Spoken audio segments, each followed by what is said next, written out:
사랑은 어느 날 교통사고처럼 불시에 찾아온다고 하죠. 옛날엔 그 말이 잘 이해가 안 됐는데요.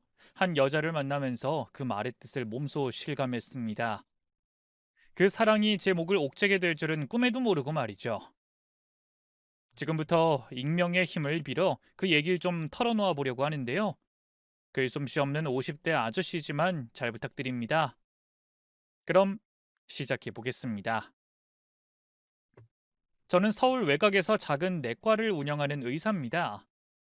동료들과 마찬가지로 의대를 졸업해 인턴 레지던트 과정을 거쳤고 대학병원에서 경력을 좀 쌓다가 30대 후반에 제 개인 병원을 차렸죠. 개원이 다른 의사들에 비해 좀 빠른 편이었어요. 아버지가 사업을 하셔서 경제적인 쪽으로 제법 도움을 받을 수 있었거든요. 주변에선 그런 저를 많이들 부러워했지만 글쎄요. 개인적으로는 사는 게 재미가 없던 시절이었습니다. 취미도 뭣도 없이 죽어라 일만 하고 살았으니까요. 그 흔한 여자친구 하나 없었습니다. 제가 워낙에 내성적이고 소심한 성격이라서요. 여자 앞에만 서면 손발이 덜덜 떨리고 말이 제대로 안 나왔거든요. 나름 소개도 많이 받아보고 결혼정보회사까지 찾아가 봤지만 별 소득이 없었죠. 그런 제게 운명처럼 사랑이 찾아온 건 어느 늦은 봄날이었습니다. 그날도 평소처럼 병원에 출근해 환자들을 보고 있었는데요. 갑자기 간호사가 난감한 얼굴로 들어와 그러더군요. 저기 선생님, 혹시 환자 한 분 바로 봐주실 수 있을까요? 따로 예약은 안 하셨는데 몸 상태가 너무 안 좋아 보이셔서. 저희 병원이 나름 동네에서 입소문난 곳이라 예약 없이 당일 진료는 힘든 곳이었거든요. 세칙이라니. 평소라면 원칙대로 안 된다고 했을 테지만 간호사가 표정이 너무 심각해 바로 알겠다고 했습니다. 물론 뒤에 기다리던 다른 환자분들에겐 양해를 구했고요. 그렇게 잠시 후 간호사와 함께 한 여자가 진료실 문을 열고 들어섰습니다. 눈에 띄게 야윈 체형에 안색도 어둡고 잔기침을 하며 숨을 가쁘게 몰아쉬더군요. 기침이 심해서요. 감기인 줄 알았는데 이상하게 열이 안 떨어져서. 목소리는 나긋했지만 그 속엔 지친 기색이 묻어나 있었어요. 진찰을 해보니 체온은 높은데 혈압은 낮고 맥박도 빠르더군요. 폐렴이 의심돼 바로 엑스레이와 혈액 검사를 권했죠. 그런데 그 말을 듣자 여자가 고개를 세차게 흔들었어요. 아니요, 검사 안 해도 돼요. 그냥 열 떨어지게 약만 주세요. 그렇게는 안 됩니다. 상태가 심각해요. 우선 엑스레이부터 찍어보고. 저 그럴 돈 없어요. 짧고 단호한 대답에 순간 저도 간호사도 멈칫했습니다. 그 사이 여자는 비틀거리면서 자리에서 일어나더군요. 약 안 주실 거면 됐어요. 그만 가보겠습니다. 이대로 여자를 그냥 보내면 안 되겠다는 생각이 들었습니다. 어떤 대단한 사명감이 있는 건 아니었지만 그래도 의사는 의사였으니까요. 아픈 환자가 돈이 없어 그냥 간다는데 어떻게 못 본 척 하겠습니까? 저는 바로 달려가 그녀를 붙잡았습니다. 저기 잠시만요. 돈은 안 받을 테니까 그러니까 추가 검사 받고 치료 받으시죠. 그러자 여자가 빤히 저를 올려다보다 그러더군요. 왜요? 네? 왜 돈 안 받고 공짜로 치료를 해주겠다는 건데요? 그건 제가 의사 선생님처럼 공부 많이 한 똑똑한 사람은 아니지만 그래도 바보는 아니거든요. 세상에 공짜가 없다는 것 정도는 알아요. 나를 세우고 차갑게 말하는 그녀 앞에서 할 말을 잃었습니다. 도대체 어떤 삶을 살아왔으면 이렇게까지 방어적일까 싶었습니다. 세상 모든 호의엔 반드시 대가가 따른다고 믿는 듯한 말투. 누군가에게 크게 대어본 사람 같았어요. 망설이던 저는 그녀가 문을 나서기 전에 다시 한번 조심스럽게 말했어요. 이건 그냥 이유 없는 호의가 아니라 의사로서의 사명감일 뿐입니다. 환자분은 지금 폐렴 초기일 가능성이 높아요. 물론 당장 입원할 정도는 아니지만 그냥 놔두면 금방 악화됩니다. 오늘 밤에 열이 더 오르고 숨쉬기 힘들어질 수도 있어요. 간단한 검사만 받고 가세요. 돈은 정말 받지 않을게요. 제 진심이 통했을까요? 그녀는 한참을 절 바라보다가 마침내 자리로 돌아왔습니다. 그렇게 저는 엑스레이와 피 검사를 통해 그녀의 상태를 확인했고요. 예상대로 초기 폐렴이라는 걸 확인했죠. 항생제 처방과 수액 치료가 필요했기에 며칠 간격으로 몇 번 더 병원에 들르도록 권했어요. 말을 듣지 않으면 어쩌나 했는데 다행히 그날 이후 그녀는 꾸준히 병원을 찾아왔습니다. 처음엔 말수도 적고 경계심이 가득하던 그녀였지만 진료를 이어가며 조금씩 마음을 여는 게 느껴졌습니다. 저는 굳이 신상이나 과거를 묻지 않았어요. 대신 몸은 좀 어때요? 오늘은 따뜻하게 입고 오셨어요? 같은 사소한 말로 안부를 건넸죠. 그렇게 2달쯤 지났을까요? 치료가 거의 끝나갈 무렵 그녀가 뜻밖의 얘기를 꺼냈어요. 저기 선생님, 저 진짜 공짜로 이렇게 치료받아도 되는 건지 아직도 잘 모르겠어요. 괜찮습니다. 애초에 제가 치료비 안 받겠다고 한 거잖아요. 부담 가지실 거 없어요. 그래도 사람이 도리라는 게 있는데 제가 가진 건 없지만 그래도 이렇게 그냥 넘어가는 건 아닌 것 같아요. 괜찮으시다면 밥 한 끼 대접해도 될까요? 비싼 건 못 사드리고 그냥 좋아하시는 거 있으면 그거 같이 먹어요. 그녀 나름 미안했던 걸까요? 거절해도 거듭 권하는 통에 결국 어쩔 수 없이 그녀와 저녁 식사를 함께 했어요. 혹시라도 부담이 될까봐 인근에 있는 저렴한 칼국수 집으로 갔죠. 정말 칼국수로 괜찮으시겠어요? 더 비싼 것도 사드릴 수 있는데. 왜요? 칼국수가 어때서요? 저 칼국수 좋아합니다. 여기 맛있어요. 그럼 칼국수 말고 다른 것도 더 시켜 드세요. 만두도 드시고 돈가스도 드세요. 저 그렇게 많이 못 먹어요. 그렇게 그녀와 마주 앉아 칼국수를 먹었는데요. 어색할 거라 생각했는데 의외로 편안하더군요. 그녀는 말수가 많지 않았지만 차분한 얼굴로 제 말을 경청해 줬고요. 대화의 흐름이 끊겨 공백이 찾아올 때마다 고개를 돌려 창밖의 경치를 구경했어요. 그게 묘하게 사람의 마음을 편하게 해주더군요. 여자 앞에서 제대로 말 한마디 못하는 쑥맥이었던 저도 그녀 앞에선 편하게 있을 수 있었죠. 그래서일까요? 평소엔 묻지 못했던 사적인 질문들도 하게 되더군요. 혹시 이 근처에 사세요? 예, 가까워요. 걸어서 15분쯤? 그럼 지금 일은 가끔 마트나 주방에서 단기로 일해요. 몸이 좀 안 좋아서 오래는 못 하고요. 그래서 병원도 못 갔던 거고요. 그래도 아플 땐 꼭 참지 말고 병원으로 오세요. 어지간한 건 제가 치료해 드릴 수 있으니까. 아셨죠? 걱정되는 마음에 당부하니 그녀가 뚫어져라 절 바라봤어요. 그러다 문득 고개를 꾸벅 숙이더군요. 그땐 제가 죄송했어요. 선생님 처음 배웠던 날 너무 무례했죠? 아닙니다. 무례하긴요. 아니에요. 제가 너무 돈 때문에 예민해 있었어요. 선생님이 이렇게 좋으신 분인 줄도 모르고. 얼굴을 돌린 채 작게 내뱉는 그녀의 말에 왠지 모르게 마음이 뭉클해졌습니다. 아마도 그녀는 사람들에게서 상처를 너무 많이 받았던 거겠죠. 누군가에게 도움받는 것 자체를 경계할 수밖에 없을 만큼. 그렇게 생각하니 그녀가 견딜 수 없을 만큼 안쓰러워졌어요. 그녀의 얼굴은 웃고 있었지만 왠지 모르게 두 눈은 너무 쓸쓸해 보였죠. 뭔가 마음 깊은 곳에 오래된 상처를 감추고 있는 사람 같았다고나 할까요? 그래서 저도 모르게 다시 물었어요. 혹시 혼자 사세요? 네, 실은 저 고아예요. 어릴 때 부모님이 일찍 돌아가셔서 쭉 보육원에서 자랐어요. 아, 그렇군요. 그 말에 더 이상 아무 말도 할 수 없었습니다. 괜히 그녀의 해묵은 상처를 잘못 건드리는 건 아닐까 싶더군요. 그런 제 마음을 눈치챈 걸까요? 그녀가 생긋 웃으며 제 손을 잡았어요. 정말 감사해요, 선생님. 이렇게 같이 저녁 먹을 수 있어서 기뻤고요. 앞으로도 뵐 수 있으면 종종 뵈어요. 그런 식으로 여자와 접촉한 게 너무 오랜만이라서 그런 걸까요? 아니면 저도 모르게 그녀에게 마음을 주게 된 걸까요? 갑자기 심장이 미친 듯이 쿵쿵 뛰기 시작했어요. 얼굴은 열이 올라 뜨거워졌고 숨도 거칠어졌죠. 아, 네, 또 연락드리겠습니다. 그날 이후 저는 종종 일찍 퇴근할 때마다 그녀에게 연락했어요.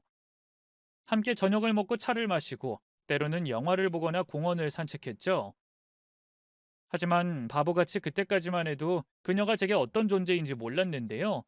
어느 날 함께 길을 걷는데 갑자기 그녀가 묻더군요. 선생님, 저희 지금 이렇게 만나는 거 연애 맞죠? 그 순간 깨달았어요. 제가 이미 그녀를 너무 깊이 사랑하게 됐다는 걸 말이죠. 그리고 믿을 수 없게도 그녀 역시 저와 같은 마음인 것 같았어요. 저는 시뻘개진 얼굴로 간신히 고개를 끄덕였죠. 그런 것 같네요. 그럼 됐어요. 더 물어보지 않을래요. 그냥 지금 이대로면 충분하니까. 그렇게 저희는 가랑비에 옷 젖듯 서서히 서로에게 빠져들었고요. 사귄 지 1년 만에 결혼에 꼴이 나게 됐습니다. 물론 부모님께서는 아내를 탐탁치 않아 했어요. 변변한 가족도 직장도 없는 여자란 이유로 말이죠. 영철아, 네가 뭐가 모자라서 그런 부모도 없는 애랑 결혼을 하니? 그러지 말고 지금이라도 헤어져 제발, 응? 어머니 죄송해요. 저 정말로 진이 사랑해요. 없으면 못 살 것 같다고요. 아니 얘가 그래도 이 애미가 끝까지 반대하겠다고 하면 그때 너 어쩔 거야, 응? 그래도 전 진이 못 버려요. 죄송해요 어머니. 이 녀석이 진짜 너 정말 이 애미 죽는 꼴 보려고 그래? 아들의 배신에 어머니는 뒷목을 잡고 쓰러지셨고요. 급기야 결혼식 불참까지 선언하셨지만 자식 이기는 부모 없다잖아요. 제 계속된 설득에 결국 아내를 허락하셨죠. 결혼 후의 삶은 정말이지 상상 이상으로 평온하고 따뜻했습니다. 아내는 누구보다 살림을 야무지게 잘했고 제 내조에도 최선을 다했죠. 제가 출근할 때마다 함께 일어나 곱게 다린 셔츠와 넥타이를 챙겨줬고요. 아침을 먹지 않는 저를 위해 따로 녹즙이나 과일 간 것을 챙겨주곤 했어요.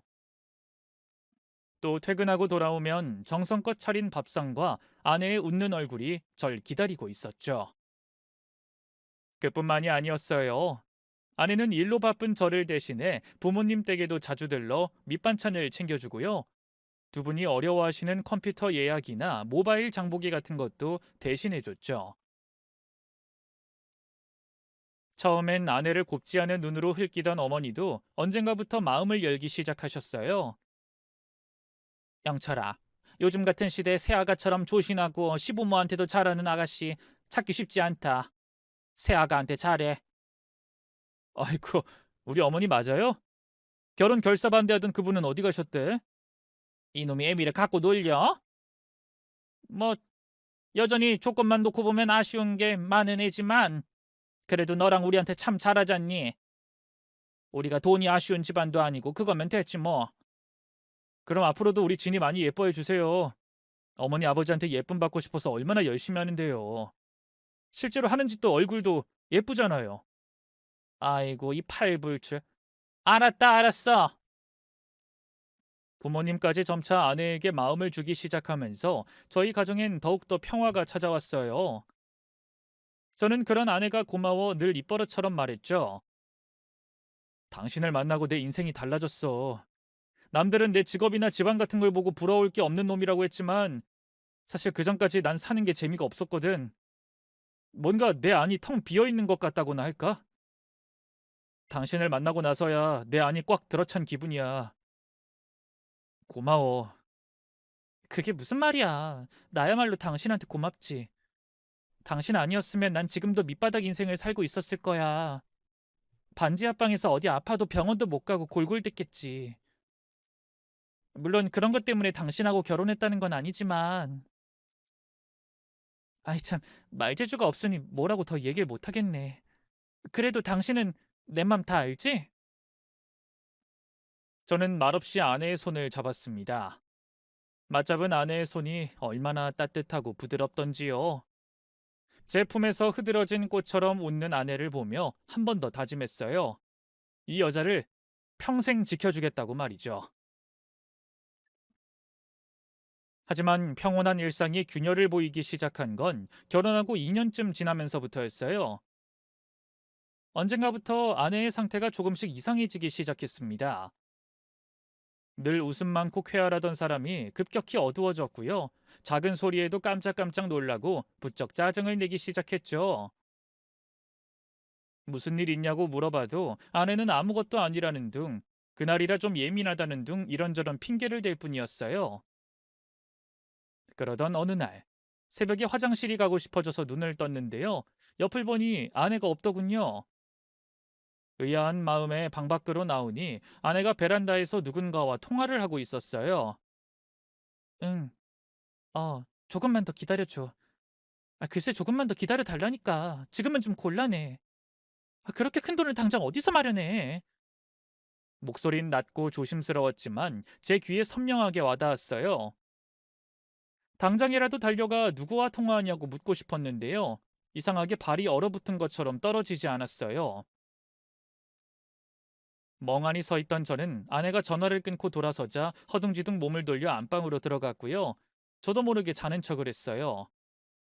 그리고 다음 날이 되어서야 아무렇지도 않은 척 아내에게 물었죠. 여보, 어제 누구랑 통화한 거야? 제 말에 아내는 놀라서 두 눈을 크게 뜬 것도 잠시 재빨리 표정을 지우고 그러더군요. 어? 내가 누구랑 통화를 해? 어제 새벽에 화장실 가고 싶어서 잠깐 일어났는데 당신이 없더라고. 나가보니까 베란다에서 누구랑 통화 중이던데? 대놓고 얘기하자 일순 아내의 얼굴에서 표정이 사라졌어요. 그리고 말없이 고개를 떨구더니 갑자기 닭똥 같은 눈물을 뚝뚝 흘리더군요. 저는 놀라서 아내의 어깨를 감싸 안았죠. 뭐야, 당신 왜 갑자기 울고 그래? 그러자 아내가 제 가슴을 밀어내며 울먹였어요. 여보, 나 사실 당신한테 거짓말한 거 있어. 그 말에 가슴이 철렁했어요. 의심하고 싶지 않았지만 정말 아내가 다른 남자와 외도라도 한 건가 싶어졌죠. 사실 아내는 저 같은 놈과 만나기엔 분에 넘칠 정도로 어리고 예뻤으니까요. 하지만 이어 터져나온 아내의 고백은 전혀 다른 내용이었습니다. 내가 부모님 두 분 다 돌아가셨다고 했잖아. 근데 사실은 엄마가 살아있어. 어릴 때 내가 태어나자마자 보육원에 버려가지고 난 정말로 얼굴도 몰랐거든? 그래서 죽었다 생각하고 살았는데 성인이 되고 나서 엄마한테 연락이 와서 한번 만났었어. 뭐 사정이 안 좋아서 어쩔 수 없이 버렸다는 등 보고 싶었다는 등 온갖 달콤한 말만 하더니 결국엔 돈이 필요하다더라. 그땐 순진해서 보육원에서 받은 자립지원금 전부 다 줬어. 그 뒤로도 엄마가 찾아와서 돈 달라고 할 때마다 계속 줬고 병원비가 필요하다, 생활비가 부족하다, 사기를 당했다 핑계도 가지가지였지. 다 거짓말인 걸 알면서도 줬던 건 어쨌든 내 친엄마라서였어. 하나뿐인 가족이었으니까. 근데 내가 아파서 일을 못하게 되고 돈이 없어지니까 거짓말처럼 연락을 뚝 끊더라. 그럼 어제 통화했던 것도 맞아, 우리 엄마야. 내가 당신이랑 결혼한 걸 어떻게 알았는지 또 전화해선 돈 달라고 하더라고. 식당 차렸다가 망해서 빚을 꽤 크게 졌다면서. 외면하고 싶은데 정말 나쁜 사람인 거 아는데 모른 체 할 수가 없어, 여보. 그래도 내 하나뿐인 엄마잖아. 그놈의 핏줄이란 게 뭔지. 급기야 아내는 바닥에 주저앉아 오열하기 시작했어요. 저는 그런 아내가 안타까워 다가가 품에 안고 달랬죠. 여보, 울지 마. 어머님도 당신한테 아무 애정이 없진 않을 거야. 그러니까 계속 연락을 하겠지. 일단 나랑 같이 한번 만나보자. 그러자 아내가 울다 말고 놀라선 저를 쳐다봤어요. 뭐? 우리 엄마 같이 만나자고? 그래. 당신 엄마면 나한텐 장모님인 거잖아. 한번 뵙긴 뵈야지. 빚이 얼마나 있으신 건지도 한번 들어보고 내 선에서 처리할 수 있는 거면 처리해 줄게. 여보. 감격해 아무 말도 못하는 아내에게 저는 짐짓 엄한 목소리로 말했어요. 대신 앞으로 나한텐 아무것도 숨기지 말아야 돼. 난 요즘 당신이 이상해서 혹시 바람이라도 피우는 건가 했다고. 그 말에 아내가 두 눈을 동그랗게 떴어요. 뭐? 말도 안 돼. 내가 그런 여자로 보여? 그런 게 아니라 당신이 요즘 너무 이상했으니까. 새벽에 나 몰래 다른 사람이랑 통화도 막 하고. 미안해. 당신한테 계속 말하려고 했는데 당신이 혹시라도 나한테 실망할까 봐 무서웠어. 정말 미안해. 앞으로는 다신 당신한테 아무것도 숨기지 않을게. 그 일을 계기로 저희 부부 사이는 한층 돈독해졌어요. 그리고 얼마 뒤에 저는 아내와 함께 장모님을 뵈러 갔죠. 솔직히 말하자면 장모님에 대해 특별한 기대 같은 건 하지 않았습니다. 그런데도 막상 마주한 아내의 친어머니는 제 기대보다 더 엉망이었습니다. 아내를 조금도 닮지 않은 강팍한 얼굴로 저를 훑겨보더니만 대놓고 불편한 얘기들을 꺼내더군요. 그래, 자네가 내 사위구만. 의사라고? 아, 예. 내 허락도 없이 내 딸이랑 결혼해놓고 어떻게 그동안 날 찾지도 않아? 친히 얘야 나랑 쌓인 게 많다고 해도 자네까지 그러면 안 되지. 나이도 적은 편이 아니더만. 내가 우리 딸 낳고 키우느라 얼마나 고생했는데. 당황한 제가 아무 말도 못하자 보다 못한 아내가 중간에 끼어들었어요. 엄마 그런 말 하지 마. 이 사람은 엄마가 살아있는 줄도 몰랐다고. 내가 어릴 때 죽었다고 해서. 아이고, 살아있는 애미를 죽여? 잘한다, 잘해. 태어나자마자 나 버린 게 누군데? 이 사람한테 나 키우느라 고생했다고 생색내는 거 솔직히 너무 웃긴 거 아니야? 돌되기도 전에 내다 버렸으면서. 아내의 날선 원망에 장모님은 일순 당황한 듯 보였어요. 하지만 그것도 잠시 이내 저를 바라보며 그러더군요. 진이한테 얘기 들었겠지만 내가 요즘 사정이 좀 안 좋아. 식당 하던 게 망하고 동업자가 나르는 바람에 자네 의사에 집도 살만치 산다며. 그럼 도움 좀 줄 수 있는 거 아니야? 내가 자네 하나뿐인 장모인데. 거칠고도 뻔뻔한 태도에 솔직히 마음 한켠이 무너지긴 했지만 아내를 생각해 별말 없이 봉투를 건넸어요.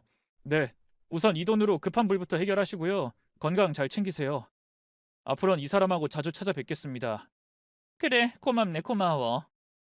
날름 돈을 챙기는 장모님을 보며 아내가 엄포를 놨어요. 엄마, 이거 그냥 주는 돈 아니야. 나중에 다 갚아야 돼. 그리고 바로 일자리 알아본다고 나랑 약속한 거 잊지 마. 식당 설거지 자리든 뭐든 꼭 찾아봐. 알겠어? 그래, 걱정 마, 이거 사. 하지만 그 뒤로도 장모님은 좀처럼 자리를 잡지 못했고요. 간헐적으로 제게 연락해 돈을 요구하셨어요. 정신을 차려보니 작게는 병원비부터 크게는 장모님이 살 집까지 제가 구해드린 꼴이 됐죠. 호구 같다 욕하실 수도 있겠지만 사위된 도리로 차마 내치지 못하겠더군요. 그러기엔 제가 아내를 너무 사랑했어요. 아내는 말로는 도와줄 필요 없다고 했지만 장모님에게 연락이 올 때마다 차마 내치지 못했거든요. 저한테 차마 말도 못하고 끙끙 앓는 걸 보면 차마 외면할 수가 없었죠. 그래도 한 가지 다행이라면 제가 장모님 한 사람쯤은 건사할 수 있을 만큼 능력이 있었다는 거예요. 돈으로 사위의 의무를 다하고 아내의 평온을 사는 거라 여겼죠. 그렇게 몇 해가 흘렀습니다. 아내와의 일상은 여전히 행복했고 저는 진료실에선 의사로서 가정에선 남편으로서 최선을 다하며 살았죠. 장모님 쪽은 여전히 간헐적으로 말썽을 부리긴 했지만 그때마다 아내가 중간에서 잘 조율해 줬기에 큰 문제 없이 넘어갈 수 있었습니다.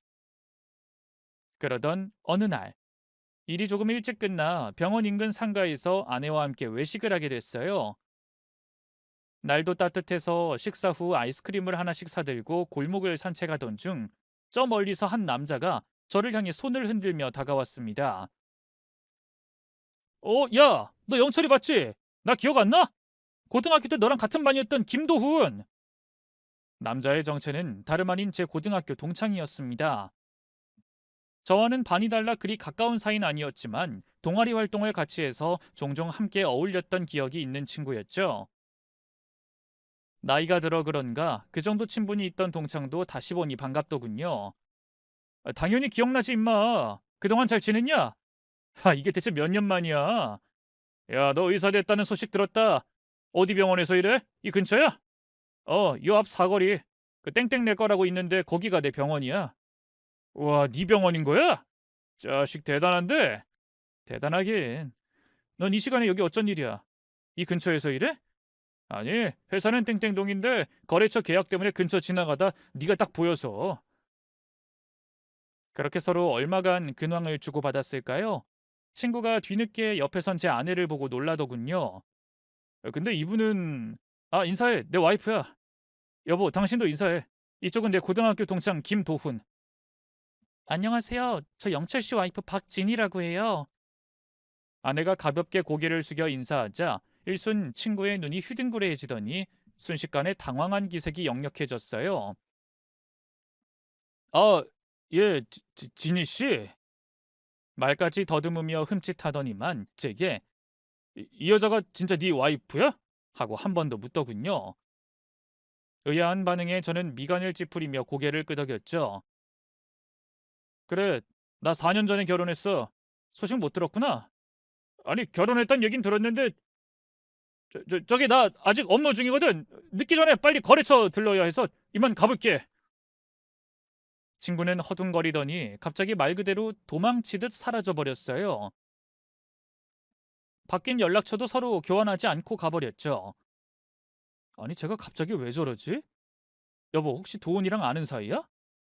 그러자 아내가 불쾌하다는 듯 눈썹을 찌푸렸어요. 뭐? 말도 안 돼. 난 모르는 사람이야.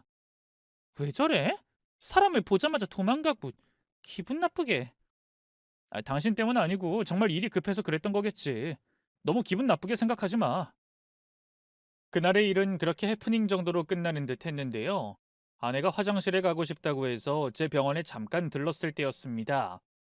갑자기 데스크에 있던 전화기가 울리기 시작했죠. 이미 영업이 끝난 터라 어떻게 할까 고민하다 응급 환자일 수도 있겠다는 생각에 전화를 받았는데요. 놀랍게도 상대는 제가 아는 사람이었습니다. 바로 동창이었죠. 여보세요? 거기 땡땡 내 거 맞나요? 맞는데 너 혹시 도훈이냐? 너 영철이구나. 옆에 그 여자 아니 네 와이프 있어? 아니 잠깐 화장실 갔어. 근데 너 방금 전엔 왜 그렇게 가버린 거야? 그러자 동창이 조심스럽고도 떨리는 목소리로 말했어요. 영철아, 나 지금 너무 혼란스러운데 네 와이프 이름이 박진이 맞아? 박채영이 아니라? 결혼도 확실히 한 거 맞고? 영문을 알 수 없는 질문에 저는 점점 더 기분이 이상해졌습니다. 갑자기 뭔 소리야? 너 내 와이프랑 아는 사이야? 집사람은 너 모른다고 하던데? 당연히 그 여잔 날 모르겠지. 결혼식에서 한 번 본 게 전부니까. 결혼식이라니 그게 무슨 소리야? 그러자 돌아온 대답은 너무나 경악스러웠습니다. 너 창식이 알지? 나랑 같은 반이었던 박창식이. 그 여자 창식이랑 결혼했던 여자야. 일순 뇌가 멈춰버렸습니다. 이어든 생각은 말도 안 된다였죠. 무슨 헛소리라는 거야. 네가 뭔가 착각한 거겠지. 착각한 게 아니야. 넌 안 친해서 결혼식도 안 갔겠지만 난 걔 결혼식에 갔었어. 그때 신부 얼굴 선명하게 기억하고 있다고. 아까 인사할 때 보니까 얼굴에 점 위치며 목소리까지 똑같았어. 오늘 네 옆에 있던 그 여자 창식이 와이프 맞아. 뭐라고? 난 와이프가 이혼녀란 얘긴 들은 적이 없는데. 아내가 제게 과거를 속였을지도 모른다는 생각에 눈앞이 캄캄해졌어요. 하지만 동창이 알려준 끔찍한 진실은 거기서 끝이 아니었습니다. 너 진짜 아무것도 모르는구나. 창식이 이혼한 게 아니야. 그랬으면 내가 아까 그렇게 사색이 돼서 도망치진 않았겠지. 그게 무슨 말이야? 이혼이 아니면 창식이 죽었어. 결혼하고 1년도 안 돼서 교통사고로. 뭐? 창식이가 죽었다고? 그래. 근데 그 사고 뭔가 좀 이상했어. 이상하다니. 창식이가 주말에 혼자 술 먹고 드라이브하다 사고 당한 건데 창식이가 절대 음주운전할 놈이 아니거든. 차 가져왔으면 아무리 주변에서 권해도 절대 술 안 먹었다고. 그리고 사실 창식이가 결혼하고부터 와이프 때문에 힘들어했어. 확실한 물증은 없지만 바람 피는 것 같다고. 그땐 그냥 네가 너무 예민하게 생각하는 것 같다 하고 넘겼는데 창식이 사고로 죽고 나니까 좀 그런 거야. 나 말고도 그렇게 생각하는 사람이 많았는지 말들이 많았어. 창식이 보험금이나 재산 다 그 여자한테 갔으니까. 경찰 조사에선 무혐의로 끝났지만 그 여자가 창식이 죽인 거 아니냐는 말 우리끼리 꽤 오래 돌았었어. 난 지금도 기억나. 장례식장에서 창식이 동생이 술에 취해서 그 여자한테 막 소리 지르던 거. 네가 죽였잖아, 네가라고. 동창의 말에 숨이 멎을 것 같았어요. 그런 제 상태를 아는지 모르는지 동창이 계속해서 말을 이었죠. 그러니 내가 아까 네 옆에 선 그 여자를 보고 얼마나 놀랐겠냐. 더군다나 네 와이프라니. 말도 안 돼. 네가 비슷한 사람을 착각한 거겠지. 아니야, 내가 헷갈릴 리가 없어. 결혼식에서도 봤고 장례식장에서도 봤는 걸. 영철아, 진짜 부탁인데 그 여자 뒷조사 한 번만 해봐. 아까는 너무 무서워서 그냥 도망치고 말았는데 혹시 너까지 창식이처럼 될까봐 나 너무 불안해서 이 말 안 하고는 못 견디겠더라. 바로 그때 화장실에 갔던 아내가 병원 안으로 들어오는 소리가 들렸어요. 저는 반사적으로 수화기를 내려놓고 뒤돌아섰죠. 어디서 전화 왔었어? 당신 목소리 들리던데. 아, 그냥 광고잖아. 화장실 갔다 온 거지? 이제 집에 갈까? 아무렇지 않은 척 넘겼지만 심장은 미친 듯이 두방망이 질치고 있었어요. 잘 안다고 생각했던 아내가 갑자기 너무나 낯설게 느껴지더군요. 며칠 동안 저는 밤마다 뒤척이며 잠을 이루지 못했습니다. 머릿속은 온통 동창이 했던 말로 가득했고 아내의 말과 행동 하나하나가 의심스럽기 짝이 없었어요. 결국 저는 아내 명의로 된 핸드폰을 이용해 아내의 주민등록 초본을 몰래 열람해 봤는데요. 거기엔 믿기 힘든 사실이 적혀 있었습니다. 아내는 개명을 했고 원래 이름은 박채영이었더군요. 또 주소지엔 박창식이라는 남성과 함께 살았던 이력이 남아 있었어요. 동창의 말이 전부 사실이라는 걸 그제야 인정할 수밖에 없었습니다. 처음엔 단순히 과거를 숨긴 채 새 인생을 살고 싶었던 거겠지. 그렇게 생각하려 했죠. 하지만 본격적으로 사설 탐정에게 아내의 행적을 의뢰하고 나서부터 모든 게 무너져 내렸습니다. 탐정이 보내온 사진들 속엔 아내가 낯선 남자와 다니는 모습이 잔뜩 담겨 있었어요. 심지어 모텔로 들어서는 모습도 있었죠. 맞습니다. 아내는 저 모르게 외도를 하고 있었던 겁니다. 아마 전 남편과 살 때부터 만나던 상간남이었겠죠. 충격적인 사실은 거기서 끝이 아니었습니다. 저는 매달 아내에게 용돈 겸해서 넉넉하게 생활비를 주고 있었는데요.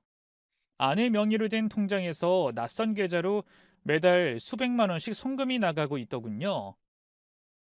처음엔 장모님인가 했는데 아니더라고요.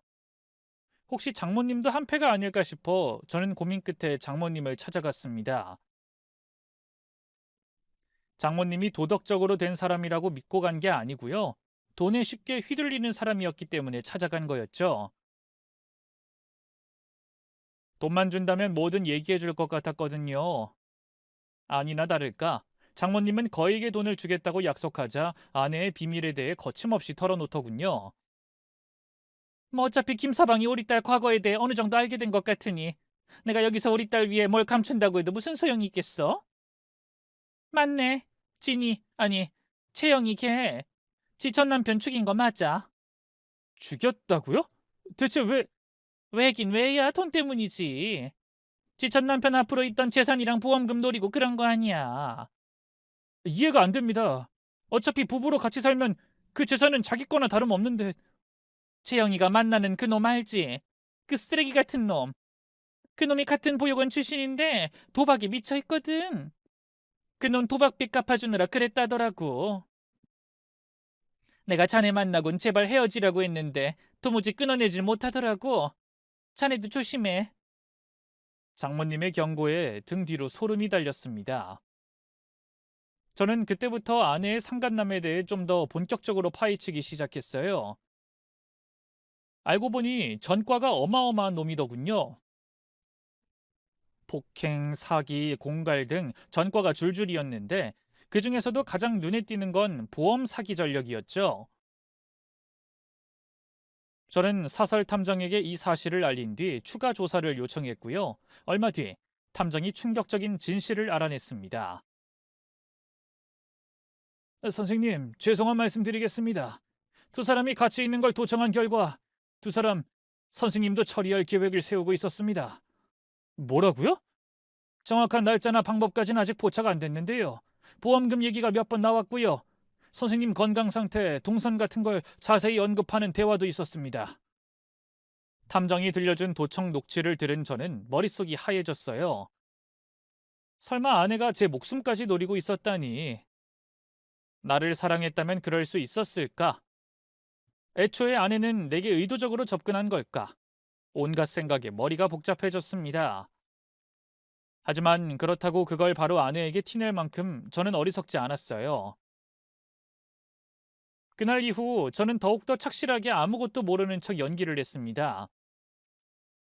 집에서 아내가 해준 밥을 먹는 건 너무 겁이 나서요. 일부러 일이 많아 야근하는 척했고 삼시세끼를 전부 밖에서 해결했죠. 대신 집에 오면 아내와 웃으며 더 많은 대화를 나눴고 친밀하게 스킨십을 나눴습니다. 그러면서 동시에 집 안에 몰래 녹음기를 설치하고 병원 CCTV 백업을 꼼꼼히 챙겼어요.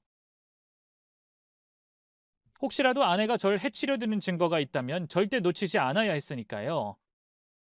그때만 해도 꿈에도 몰랐습니다. 아내가 어느샌가 눈치채고 역습을 준비하고 있을 줄은. 그날도 평소처럼 밖에서 저녁을 먹고 집에 도착했는데요.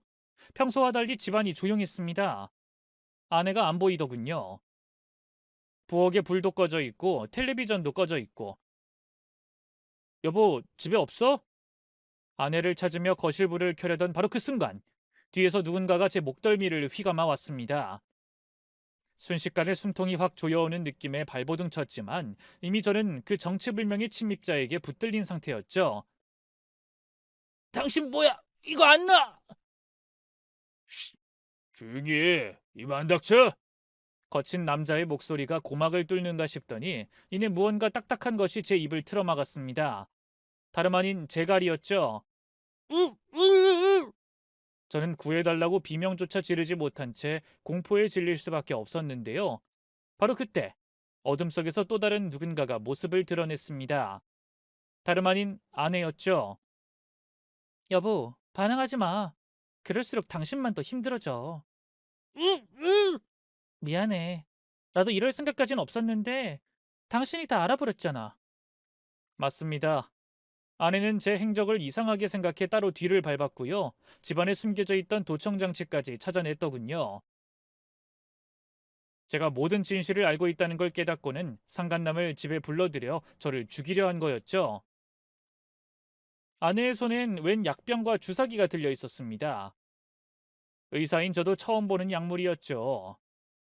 이걸 맞으면 술 마신 것처럼 정신이 몽롱해지면서 기분이 좋아질 거야. 그 상태로 당신은 운전을 하게 될 거고. 내가 미리 고용한 청부업자랑 사고가 나서 조금은 고통스럽게 눈 감게 될 거야. 미안해, 여보. 아내는 저를 전 남편과 똑같은 방법으로 살해할 작정이었어요. 저는 마구 고개를 흔들며 애절한 눈빛으로 아내를 바라봤죠. 한때 너무나도 사랑했던 여자가 저를 죽이려 한다는 걸 도무지 믿을 수가 없었습니다. 그 순간 아내가 잠깐 흔들리는 게 느껴졌어요. 약병을 쥔 그녀의 손이 흔들리기 시작했죠. 하지만 곧 저를 틀어잡고 있던 상간남이 쏘아붙였습니다. 뭐 하는 거야? 얼른 주사 놔! 너 설마 이 자식한테 진심이었던 건 아니지? 지금 망설이면 다 끝이야. 너도 나도 끝이라고! 정신 안 차려? 나도 알아. 알긴 뭘 알아, 이씨. 인연이 누구 인생 말아먹으려고. 얼른 주사 안 놔? 저는 상간남이 아내에게 정신이 팔린 그 틈을 놓치지 않았어요. 본능적으로 팔꿈치를 뒤로 들어 올려 상간남의 복부를 때렸고요. 상간남이 억소리를 내면서 무너지는 사이 그 품에서 빠져나왔죠. 그리고 미리 주머니에 넣어둔 작은 호루라기를 악에 바친 힘으로 불었어요. 혹시 몰라 호신용으로 늘 상비해 뒀던 거였죠. 삐익! 귀를 찢는 듯한 고음이 거실을 울렸고 아내가 비명을 질렀습니다. 뭐야? 이게 무슨 소리야? 젠장 이 자식이! 그 사이 내연남이 다가와 저를 밀쳐 넘어뜨리려 했지만 저는 미끄러지듯 거실 탁자 아래로 몸을 던졌어요. 팔꿈치가 날카로운 모서리에 부딪히며 살이 찢기는 느낌이 들었지만 아플 틈도 없었습니다. 지금 경비원들이 오고 있어. 니들 끝이야. 닥쳐! 호루라기 하나로 무슨? 내가 미리 아파트 경비 아저씨들한테 말해뒀거든. 호루라기 소리가 들리면 바로 출동해달라고. 제 말에 상간남과 아내의 얼굴이 하얗게 질렸어요. 어떻게 자기야? 이대로 경비원 오면 뭐라고 해? 이씨, 낸들 알아? 이게 다 너 때문이잖아. 그러게 왜 망설여서. 저는 둘이 싸우는 틈을 타 탁자 밑을 빠져나와 문 쪽으로 달려갔고요. 현관문을 열자 복도 끝 엘리베이터 쪽에서 경비원 2명이 달려오는 모습이 보였습니다. 아유, 선생님 괜찮으세요? 호루라기 소리가 들리던데 선생님이 부르신 거예요? 그제야 저는 무너진 듯 바닥에 주저앉았고 가쁜 숨을 몰아쉬며 경비원의 어깨를 잡았습니다. 아내, 제 아내랑 상간남이 절 해치려 했어요. CCTV에 다 녹화돼 있을 테니 제발 경찰 불러주세요. 제가 경비원들에게 자초지종을 설명하는 사이 상간남과 아내는 도망칠 궁리를 했는데요. 쉽진 않았습니다. 현관은 저와 경비원들 때문에 막힌 상태였고 창밖으로 도망치려고 해도 고층 아파트라 뛰어내리면 즉사였으니까요. 결국 두 년놈은 도간에 든 쥐처럼 꼼짝없이 갇힌 채 어쩔 줄 몰라 했고요. 경찰이 도착하자 순식간에 제압당했습니다. 저는 복도 한쪽에 주저앉아 피투성이가 된 팔을 부여잡은 채 멍한 눈으로 그들을 바라봤어요. 상간남은 소리치며 경찰에게 저항했지만 건장한 경찰 여러 명을 이길 순 없었죠. 아내는 수갑이 채워진 채 경찰들에게 끌려가다 말고 갑자기 제게 달려와 흐느끼기 시작했어요. 여보, 미안해. 정말로 당신을 해치려던 건 아니었어. 내가 망설이던 거 봤잖아. 난 정말 당신 사랑했어. 아니, 사랑해. 당신이 날 정말 사랑했다면 애초에 그 상간남하고 계속 만나지도 않았겠지. 오늘 집에 날 죽일 작정으로 불러들이지도 않았을 테고. 아니야, 나도 그러고 싶지 않았어. 근데 그 인간이 자기 말 안 들으면 당신한테 모든 걸 다 말해버리겠다고. 무서웠어. 당신을 잃는 게. 그래서 계속 거짓말하는 수밖에 없었어. 그치만 나 당신 정말 사랑해. 아내는 제 앞에서 닭똥 같은 눈물을 뚝뚝 흘렸어요. 가녀린 외모 때문인가 그 모습이 마치 드라마 속 여주인공 같더군요. 하지만 아내의 실체를 모두 알게 된 제 입장에선 끔찍할 뿐이었네요. 가증스러운 연기 그만해. 나 당신에 대해 전부 다 알고 있으니까. 내 동창 박창식, 당신 전 남편을 죽인 것도 당신이잖아. 장모님한테 다 들었어. 나도 그렇게 죽일 작정이었겠지? 내 재산과 보험금을 노리고. 아니야. 그래, 내가 전 남편 그렇게 만든 건 맞는데 다 그 인간 때문이었어. 자기 도박빚 갚으려고 계속 날 이용했다고. 난 그냥 끌려다닐 수밖에 없었어. 내가 무슨 힘이 있었겠어? 나도 전 남편 그렇게 보내고 죄책감으로 얼마나 힘들었는데. 그런데 또 똑같은 짓을 나한테 저지르려고 했어? 그냥 상간남한테 끌려다니기만 했다는 말도 안 되는 핑계 대지 마. 당신도 그냥 똑같은 인간인 거야. 피해자인 척 굴지 말라고. 나한테 진실을 말할 기회는 얼마든지 있었어. 제 말에 아내는 더 이상 아무 말도 하지 못했어요. 하지만 경찰들에게 끌려가면서 다시 저를 향해 필사적으로 소리쳤죠. 나 당신 정말 사랑해. 이것만큼은 내 진심이야. 맹세해. 믿어줘. 제발. 그 사랑 고백이 어찌나 공허하게 들리던지요. 더는 아내의 울음도 애원도 제게 와닿지 않았습니다. 경찰 조사 결과 드러난 진실은 놀랍지도 않더군요. 아내는 과거 개명 전 이름 박채영으로 제 동창 박창식과 결혼을 했는데요.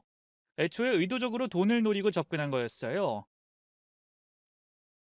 전 남편이 사망하기 불과 한 달 전에 거액의 사망보험을 가입했던 기록도 남아있더군요. 하지만 당시 사용했던 약물이 국내에선 사례가 없던지라 증거 불충분으로 혐의 없음 처분을 받은 거였고요. 하지만 이번엔 달랐습니다. 현장에서 제게 쓰려던 똑같은 약물과 주사기가 남아 있었고요. 제가 사설 탐정을 통해 조사한 두 사람의 범행 계획이 담긴 녹취록, 아파트 CCTV 등이 존재하고 있었으니까요. 결국 아내와 상간남은 체포되어 기소됐습니다. 장모, 그러니까 아내의 친모 역시 법의 철퇴를 피해가진 못했습니다. 친모 역시 모든 사실을 알고 있으면서 오히려 그걸 무기 삼아 아내를 협박해왔던 정황이 드러났거든요. 아내가 저와 재혼했다는 걸 안 뒤로 과거를 밝히기 전에 돈을 내놓으라며 계속해서 협박질을 일삼았더군요. 아내가 저를 통해 장모를 도와줄 수밖에 없었던 데는 이유가 있었던 겁니다. 부모에 대한 효심이 아닌 두려움 때문이었던 거죠. 뒤늦게 경찰에 끌려가며 장모는 저를 붙잡고 난리를 쳤습니다. 김서방, 자네가 어떻게 나한테 이럴 수가 있나? 내가 우리 딸 과거를 전부 숨김없이 말해주고 조심하라고 경고까지 해줬는데 자네가 살 수 있었던 것도 다 내 덕이야. 근데 약속한 돈을 주진 못할 망정 경찰에 신고를 하다니. 당신 덕분에 내가 살 수 있었다니. 당신은 그냥 비열한 협박범일 뿐이야. 하나뿐인 친딸을 버린 것도 모자라서 협박한 다음 돈을 뜯어내? 그렇게 목구멍에 기름칠하니 행복했어? 이 짐승만도 못한 인간아. 너 이 건방진! 장모는 이를 갈며 저를 노려봤지만 법원은 당연히 제 손을 들어줬습니다. 장모는 공갈죄 등으로 실형을 선고받았고요. 다신 제 앞에 모습을 드러내지 않았죠. 아내와 상간남 역시 지리한 법적 다툼 끝에 살인미수, 사기, 공동범행 혐의 등으로 중형을 선고받았습니다. 물론 전 남편에 대한 살인죄도 인정돼 거의 무기징역에 가까운 무거운 형량을 선고받았죠. 두 년놈 다 아직까지 감옥에서 썩고 있는데요. 아내는 수감된 뒤에도 저에게 꾸준히 편지를 보내왔습니다. 주변 사람들이 날 그렇게 옥죄지만 않았으면 난 진짜 당신이랑 평범하게 살고 싶었어. 미안해 여보. 제발 날 용서해줘. 아내의 말에 따르면 제게는 의도적으로 접근한 게 아니라고 하더군요. 전 남편 재산을 상간남이 다 탕진한 뒤 싸우고 그놈과 헤어졌을 때 저를 만난 거라면서요. 하지만 그 진심을 이제 와서 누가 믿을 수 있을까요? 모든 사건이 일단락된 지금 저는 새로운 삶을 살고 있습니다. 한동안 병원 문을 닫고 긴 휴식기를 갖기도 했는데요. 그때 여기저기 세계 여행을 하다 새로운 사랑도 찾게 됐죠. 지금 아내는 전처와 달리 그렇게 예쁘진 않지만 너무나 가정적이고 사려 깊은 사람이에요. 결혼 후 눈에 넣어도 안 아플 만큼 사랑스러운 딸아이도 얻었는데요. 주변 사람들한테 딸바보 소리를 들을 만큼 금이야 오기야 애지중지 키우고 있답니다. 다시는 그 지옥 같은 나락으로 빠지고 싶지 않아서 아내와 딸에게 최선을 다하며 살고 있어요. 아, 그리고 저를 위험에서 구해준 동창과도 꾸준히 연락하며 지내고 있습니다. 학창 시절에 그렇게 친했던 사이는 아니었는데 지금은 둘도 없는 절친이 됐어요. 그럴 수밖에요. 그 친구가 제 인생을 구원해준 거나 다름없으니까요. 만약 그때 동창이 겁에 질려 그냥 모른 척 도망치고 연락을 끊어버렸다면 지금쯤 제가 지금쯤 제가 어떻게 됐을지 상상만 해도 아찔합니다. 지금도 만나면 고맙다고 몇 번이나 인사를 해요. 돈이나 뭐 다른 물질적인 보답은 절대 안 받겠다고 해서요. 만날 때마다 술만 열심히 사고 있습니다. 야, 난 진짜 네 덕분에 살았어. 너 아니었으면 네가 진짜 내 평생의 은인이다.